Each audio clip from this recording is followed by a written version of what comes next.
and then we'll be able to take a few questions. So let me start by saying this. Washington, D.C. is a beautiful city, magnificent city. We're home to 700,000 Washingtonians. We welcome millions of visitors every year from around our nation and around the world. We have the nation's premier park system, fantastic public schools, including a free and robust pre-K program starting at age 3.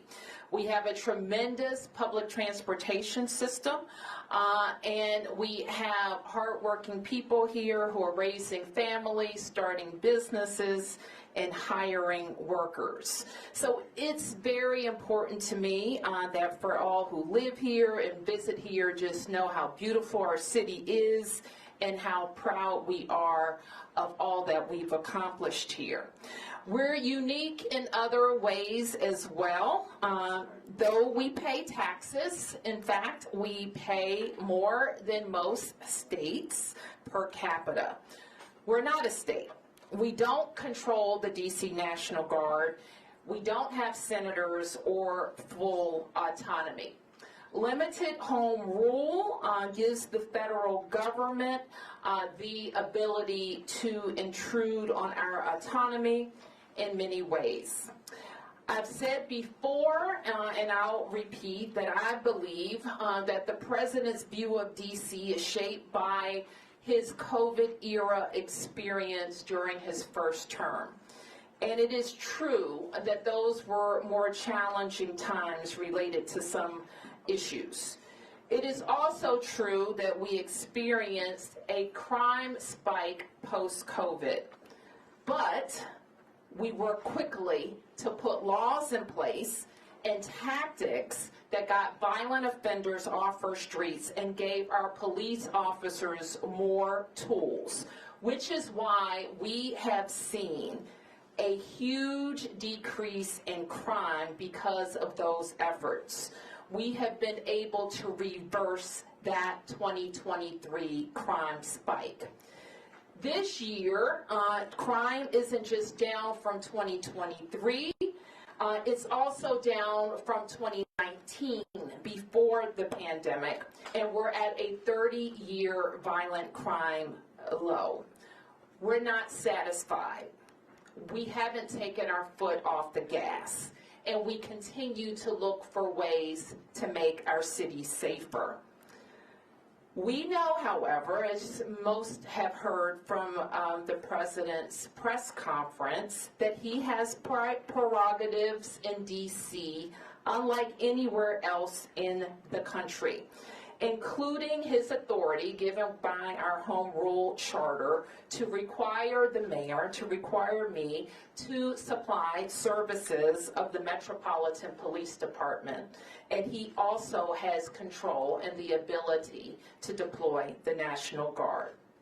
But let me be clear, as our home rule charter is also clear, and the president's executive order restates.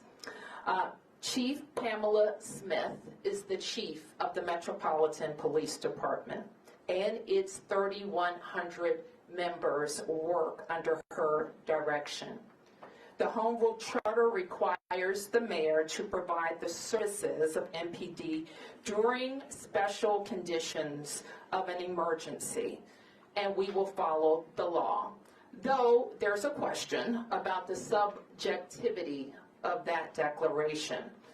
In fact, the chief has already provided a high-level liaison and point of contact with the federal government and made those initial contacts. The executive order is also clear that the president has delegated his authority to make requests of us to Attorney General Pam Bondi. I have reached out to Attorney General Bondi and hope to schedule a meeting soon. My message to residents is this. We know that access to our democracy is tenuous. That is why you have heard me and many Washingtonians before me advocate for full statehood for the District of Columbia. We are American citizens. Our families go to war. We pay taxes and we uphold the responsibilities of citizenship. And while this action today is unsettling and unprecedented, I can't say that given some of the rhetoric of the past, that we're totally surprised. I can say to DC residents that we will continue to operate our government in a way that makes you proud. We will balance our budgets. We will deploy our services. Our kids are going to start school on August 25th. And we will work with the federal government to do the things that they should do for our city, including making sure that we have the judges that we need, including making sure that all federal parks are supported, not just with law enforcement, but with other clean and safe activities, and including making sure that our economy is supported by rational federal actions as it relates to the federal workforce, federal workers, and federal property in the District of Columbia. So with that, I want to ask Chief Smith to talk about her interactions with the federal forces, federal police and law enforcement that have been engaged in the district over the last several days, and the strategy that she thinks would be important while we have additional federal police officers. Thank you, Madam Mayor. I'm Pamela Smith, the Chief of Police of the Metropolitan Police Department, and as the Mayor stated, you know, we have a responsibility to support the executive order, and one of the roles that I have is to ensure that we work very collaboratively with our federal partners. I know that most of us know in this room, and those of you that are watching on television, that the efforts of the federal law enforcement officers began in our city on Thursday night. I met with the director of the U.S. Marshal, who has been at that point overseeing the operational component of how the federal resources will be allocated and deployed around our city. With that conversation, it was very, very important for me to ensure that not only do we work collaboratively with our federal partners, but we offer up areas across our city where we can work with them in areas where we know that we want to reduce crime. So that was the effort on yesterday. We spent roughly about an hour just kind of planning and talking through what that's going to look like. On the heels of the announcement from the President today regarding the executive order and my directive from the mayor is that we will begin more intense planning efforts after I leave this press conference. I've also met with one of the other liaisons that have been assigned to work with the U.S. Marshal, along with myself, regarding the efforts around the city for how we will allocate resources. What I will say is this: our relationship with our federal partners is not new. We do this on a daily basis. We are very, very, very much in tune to having federal law enforcement officers working with us on our Capital Area Regional Task Force. Our federal partners work with us, especially on some of our warrant executions. They work very, very closely with us with our Violent Crime Suppression Division, and it is my intent and my police department's intent to continue those efforts. What you will see is an enhanced presence. The second thing that's really important to me, and I'm speaking directly to our community, is that we have a relationship with our community that is very important to us, our community members. And so having our Metropolitan Police Department working alongside of our federal partners who have come into the city to really help us assess and deal with the crime, that some of the crime spikes that we have, we will work alongside them, but intentionally, we want to make sure that our community understands that we are there. We're going to be boots on the ground. If you see something, again, say something. We value those relationships. Our community members, and I want to say thank you for all the work that you've done with the Metropolitan Police Department up to this point. Those relationships are very, very important to us, and we want to continue to build upon that and continue to enhance that. I'll turn it back over to Mayor Bowser now. Okay, we'll take a few questions, and I'm joined by members of my public safety team, including Deputy Mayor Appiah and Chief John Donnelly. Yes, please identify yourself. Mayor Bowser, Campbell Robinson, New York Times. Do you think this was inevitable, or do you think there are things that the city could have done as the council to prevent this state from happening? This is, I don't know. I can't answer that question, and I think that's a question that you're familiar with the rhetoric about the city and how long it goes back. And we also know that we're not experiencing a spike in crime, but a decrease in crime. Yep. Mayor Tom Sherwood, 1080 News Radio.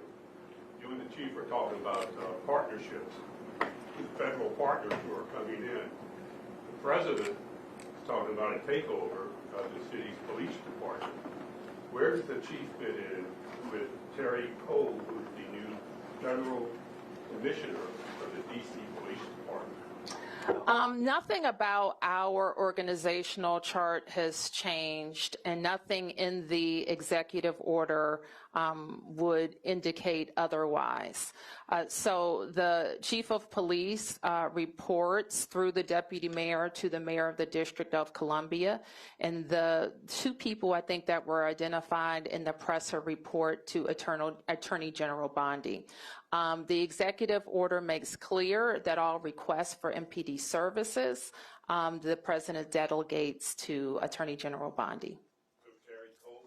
I don't recall the names. Yes. The Metropolitan Police Department? Where does he fit in that? That's a question for the Attorney General, I think. Yep. Mayor, to what extent are you planning to cooperate in this new framework, or is the city planning anything to prevent this from happening, including any legal action? Well, I think I think you probably saw the Attorney General for the district, Brian Schwab's, a statement about reviewing all legal matters, and I think those matters are under review. The plain language, however, of the Home Rule Charter indicates that there is a declared emergency.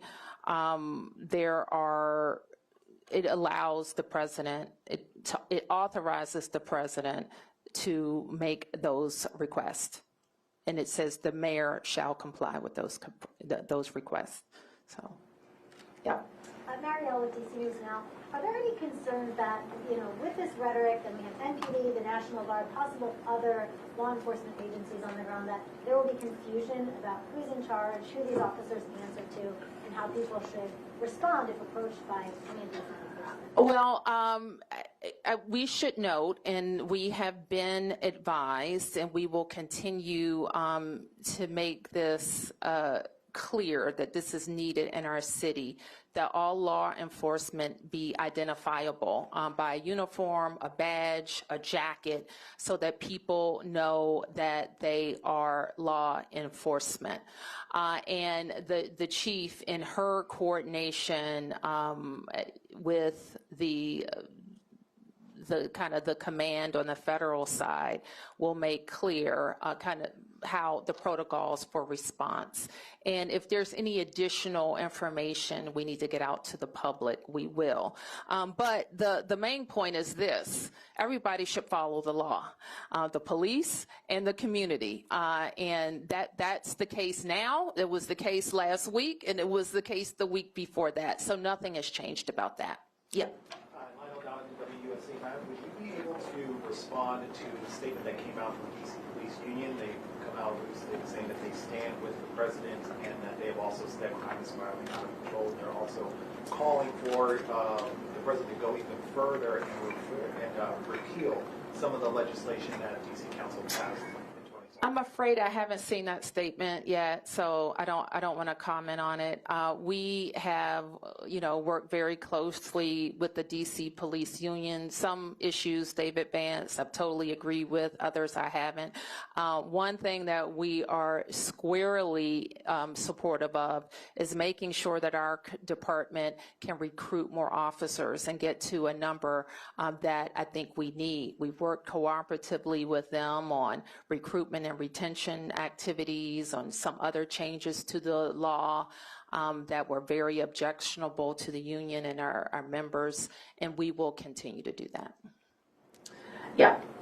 Peace and blessings, mathematics. So, in what way, if any, in what way, if any, does this change your strategy in terms of your relationship with the president? You've been pretty cooperative, pretty diplomatic, but you know, he's saying one thing about crime, you're stating facts, and he's still infringing on your role as mayor. So, you know, as far as your relationship and your strategy, you know, what do you intend to do as far as, you know, engaging with the mayor? Well, we engage with all officials that impact the district, and that includes the president. So I don't expect that would change from our part. But as far as, you know, and I don't, if I may follow up. Sure. You know, are you going to go what some might consider a bit harder and pushing back against what he's trying to do? You know, will your tenor change or intensify? You know, my tenor will be appropriate for what I think is important for the district. And what's important for the district is that we can take care of our citizens. And if people are concerned about a president's ability to have the MPD police department be responsive to the Department of Justice, the time to address that is when we're talking about statehood for DC. If people are concerned about the president being able to move the National Guard into our city, the time to do that would have been when the Congress had a bill that it could have given control of the DC National Guard to DC. So there are things that when a city is not a state and not fully autonomous and doesn't have senators, that the federal government can do. Yeah. Susan Garrett from the Boston Globe. Yeah. Just to follow on his question, you at times in President Trump's first term were more confrontational with him, especially in 2020. You've tried to be more cooperative this time. Any second thoughts about that approach? Are you planning any sort of defiance, symbolic or whatever, in light of this? Well, I would refer you to the law. Home Rule Charter, he referred to it. I would refer you to the executive order. And so everything that we have said maintains my authority given by the Home Rule Charter. Yeah. Josh Chapin, Channel 7. I just want to be clear also that this ramp up, this emergency we're talking about is a brief period, like a 30-day period, am I right? The charter gives him the ability to do it for 30 days, yes. So that means cooperating with the, you know, whatever he wants to do.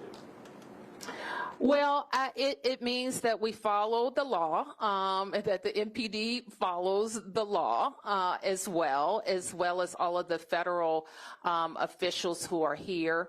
It's also important just, and we will do this in our communications with them, understand like what they're looking to see. So the fact that we have more law enforcement and presence in neighborhoods, that could not, you know, that may be positive if people are, if it's a positive action. So that's what the executive order says. Yeah, Mark. A couple quick questions. One, do you know, will the National Guard be armed? I don't know. And then, what if the Attorney General directs the Chief of Police to redirect sources to do something that you and the chief disagree with? For instance, redirect resources from east of the river to the federal enclave or something like that. Will you comply with, you say you're going to follow the law, you say you want to be cooperative. What if you get a directive from the White House or the Attorney General that you just steadfastly don't agree with and think it's the wrong move and would jeopardize public safety in other neighborhoods? Will you comply? I don't have any reason to think that at this point, Mark, so I don't want to speculate about that. The executive order, as is the Home Rule Charter, is pretty clear that the directives have to be, the requests have to be related to federal purposes. And then can I ask, the president threatened to use not just the National Guard, but military, to bring the United States military, federal troops into the District of Columbia if needed. Can you respond to that threat? I mean, we're in uncharted waters already.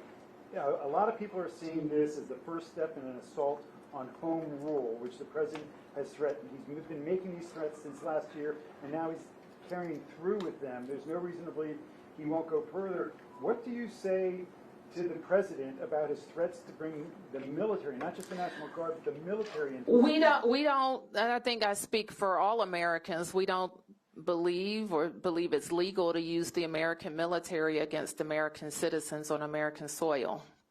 I'm not a lawyer, and but I think that's a fairly widely held fact. And so, but we've seen them move, I think, active military into California.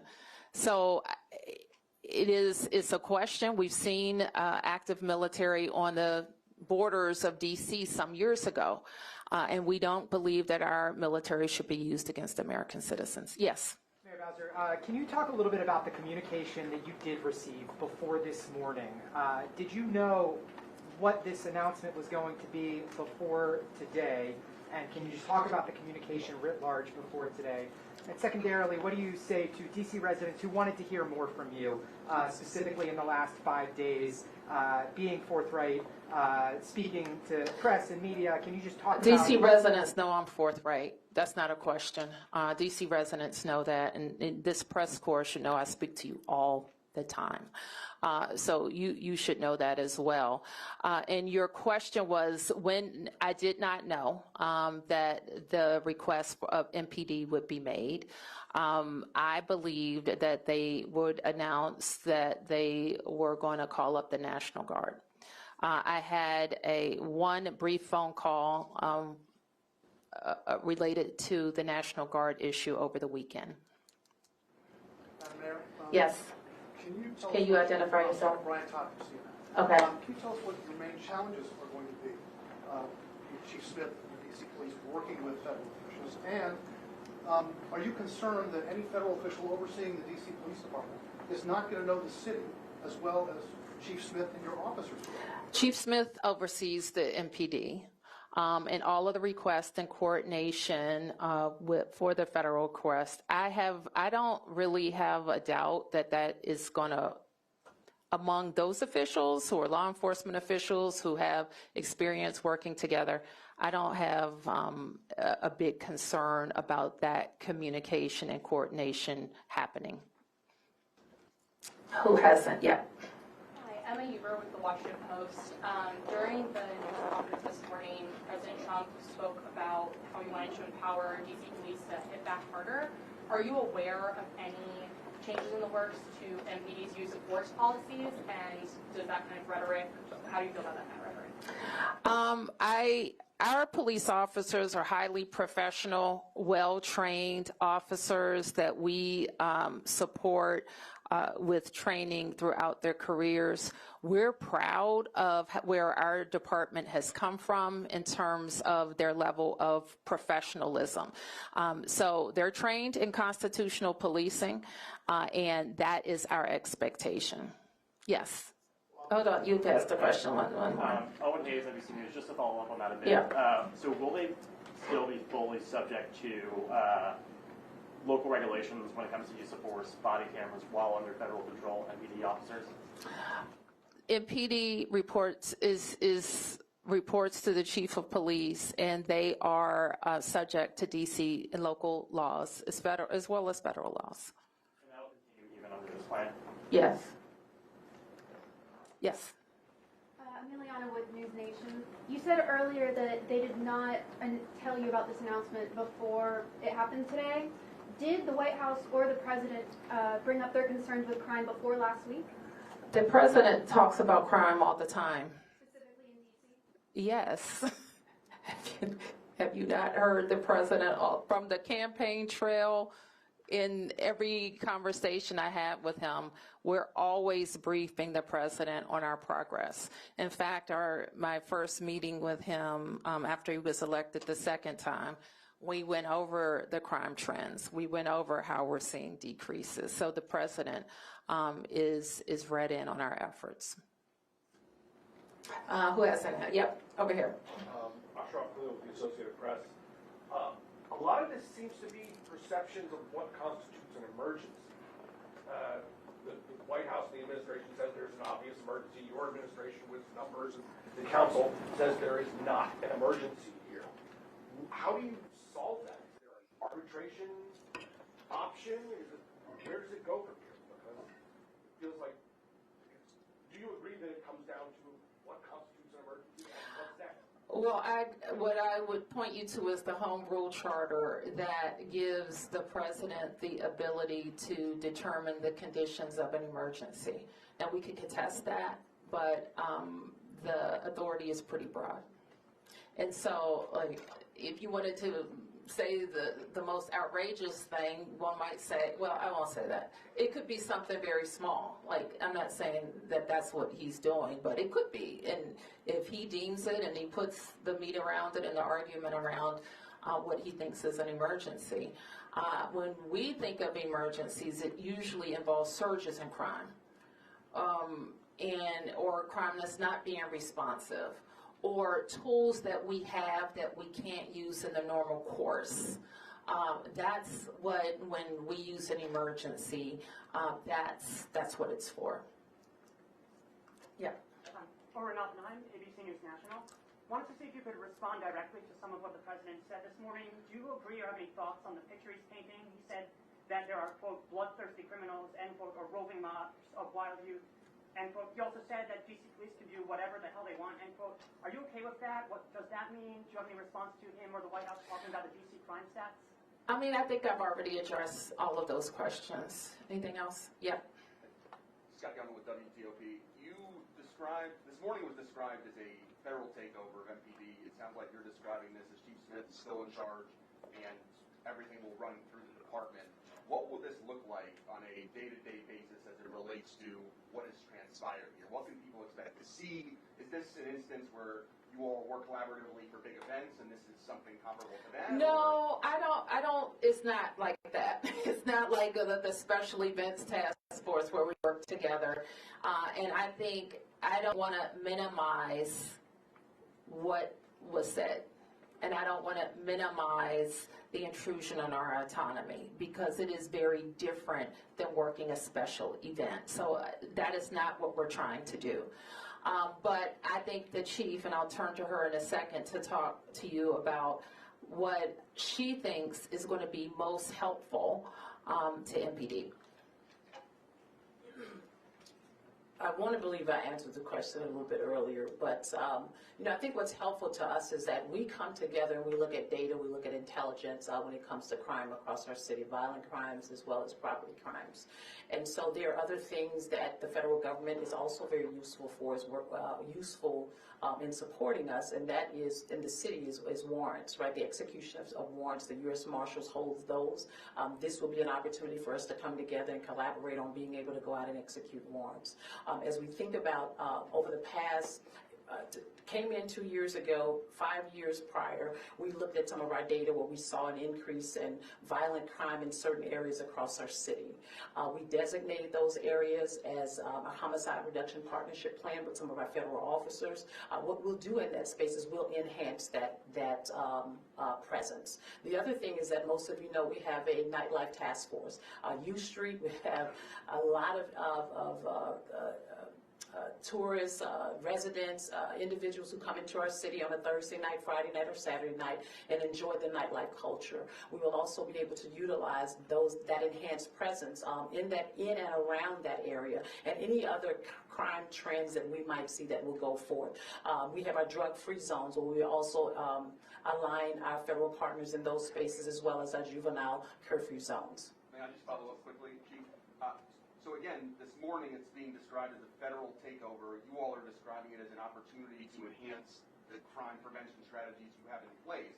What to the community who's confused about the discrepancies, where does it fall? Well, I just articulated to you where it falls. And what I mean by that is that with respect to the two federal partners who will be working alongside me, the operations and the administrative liaison, we have a meeting scheduled for today right after this meeting, and we will be able to create an operational plan for our city that will continue to keep our city safe. Chief Smith, I just have one question. You just broke the rule. Maybe somebody else haven't asked the question already. Okay, is that it? Okay. All right. I just have one question, because you Yes, bring up data a lot. We've talked about The data has come from MPD saying that crime has been going down. However, this morning, Trump did cite a report where a sergeant was accused of messing with the crime numbers. So would you be able to respond to some of what Trump said directly this morning? Well, I cannot respond to any internal investigations, and I think, as you know, we do not talk about personnel actions with regards to our personnel. Sam. A two-part question. For me? Yes. Okay. And this is in regards to the youth. What is your professional assessment of how FPD has handled the so-called youth takeovers? And I guess the second part of my question might be more appropriate to the mayor, but Well, can I ask the first question, then you can ask the mayor the second question. I think when it comes to the juveniles, and I've said this, you know, I'm very passionate about young people who are going to do great things in our city, and we have a lot of young people who are moving in that trajectory and in that space. The problem is we have a small subset of young people who do not, and I've said to parents, you need to know where your children are. We've talked about this over and over again. The mayor has enacted an executive order so that I, as the chief, can designate juvenile curfew zones around our city so that we can still give young people the opportunity to be able to be in those spaces based on what the laws and the regulations state, but we won't allow the disruptive behavior, and we've seen that time and time again. We've looked at intelligence, we've looked at data, sometimes we look at things that are on social media to help guide our decisions. We want young people to be safe in our city, we want them to be able to enjoy the activities of our city, but we're not going to tolerate that kind of criminal activity that we've seen in the past. The juvenile curfew zone that was enacted, we've seen a decrease in our juvenile participation in those locations. now, and Madam Mayor, Yes. if I may, how effective would it be to federalize crimes that you commit? Because we keep hearing that from the U.S. Attorney from D.C., but how effective would that be as a crime prevention strategy, in your opinion? Well, I have had a pretty, we had a meeting with the U.S. Attorney for Janine Pirro last week, and she does have a lot of interest in juvenile crimes and how her office can be more engaged. What I committed to her then was having some conversations around the laws that she's concerned about with members of the council and seeing if there's any possibility of an omnibus to change that.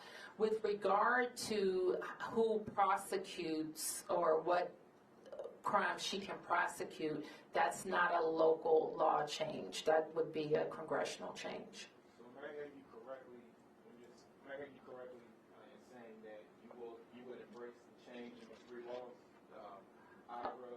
I have a position on at least 2 or 3 of those I can refer you to. You wouldn't mind articulating real quick? I would, because I'm going to get them mixed up in my head right now, but I will be happy to share that with you. Okay, I'll take a few more. Yep. Mayor, and along with those laws that Sam was just talking about earlier today, we also put a focus on DC's bail system, being a cashless bail system. Was that part of your discussion? It's the first time I ever heard that come up in a situation with DC. DC has had a no cash, whatever you call it, cashless bail, I think since the mid-90s. So that's not anything new to our system. We do, and you know, that I was very, very focused in the last 2 years on having the council pass laws that would allow judges to hold violent offenders, those accused of a violent offense, pre-trial. And I believe that provision has led to our very substantial decrease in shootings and homicides. Yeah. I wonder if you could specifically speak to some of the concerns that U.S. Attorney Pirro has raised about her perception of lenient sentencing for youth charged with violent crimes. Do you think that's an issue? And as she suggested, potentially charging in some instances prosecuting youth as adults, is that a potential solution, or Do you agree with that? Well, the U.S. Attorney has the ability to prosecute youth for some crimes as adults. And I think she's interested in expanding that and possibly lowering the age. What I committed to her to do was look at all of the what's allowable in the law now, the types of crimes, working with the council, and working on some changes. So do you agree with her, though, that needs to be expanded, or do you think that is an unhelpful solution? I don't want to say right now because that could mean a lot of things. We want to really analyze what we think would keep us safer, the link to crime. I will say this, and this is, some of you are new to covering us and covering these issues, but I have been, in my tenure of service, very pro accountability. Okay, I am an accountability mayor. If you commit a crime in the district with a gun, there has to be accountability, and that's if you are an adult or if you are a juvenile. I don't think we always have that accountability. I think what was missing from the press conference a little bit earlier, however, is what people also don't know about the district. Our prosecutors are not local, okay? They don't get elected by anybody here. They don't report to any of us. They are appointed by the president. We've also had a period of time where some of the very good police arrests that have been made were not prosecuted by the U.S. Attorney's Office. So the prosecution is a federal element. Judges are appointed by the President of the United States as well. And so those are not local judges. They don't report to any of us. So that is a part of the federal system. So anytime we talk about crime in the district, it is part local and part federal that can make changes. All right, I'll take just a few more. Mark. Mayor Bowser, the president made numerous threats about removing homeless encampments and dealing with people in the district who are experiencing homelessness. Can you talk about what preparations that you're making, that your administration is making to facilitate this, and what this, have you had any of those conversations with the White House, what that's going to look like, and where these people would go if they would be FD12 We really haven't gotten any more detail about the plan, about the words that he said. It wasn't referenced in the executive order that came down, so we're going to work. And I believe he had a previous executive order that also identified Attorney General Bondi as a point of contact as it relates to homelessness. And such. So we'll follow up with her. Okay, last two questions. Yes. I want to go back again to the Federal Commissioner of the Metropolitan Police Department. It sounds like the chief has described this person, Terry Cole, as an advisor, as a liaison, as some. The president, people were saying that person, this Terry Cole, is going to be in charge of it. I can't really comment on that, Tom. I can only tell you what's in the executive order, and that's what controls. Yep. Will DMH be coordinated with law enforcement? Can you identify yourself? Hi, I'm with Street Sense Media. Okay. What's your name? Maddie Kessler. Okay. Thanks, Maddie. Yeah. Will DMH be coordinating with law enforcement when it comes to increasing chemical clearings from disaster floor? And then if AG Bondi directs local law enforcement to arrest people experiencing homelessness out of DC, will Chief Smith comply? Well, let me just say what MPD needs to be focused on, and it's violent crime.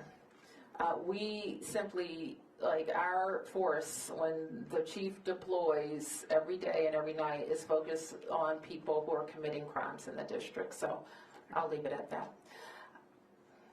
Mayor, one more if I could. Okay.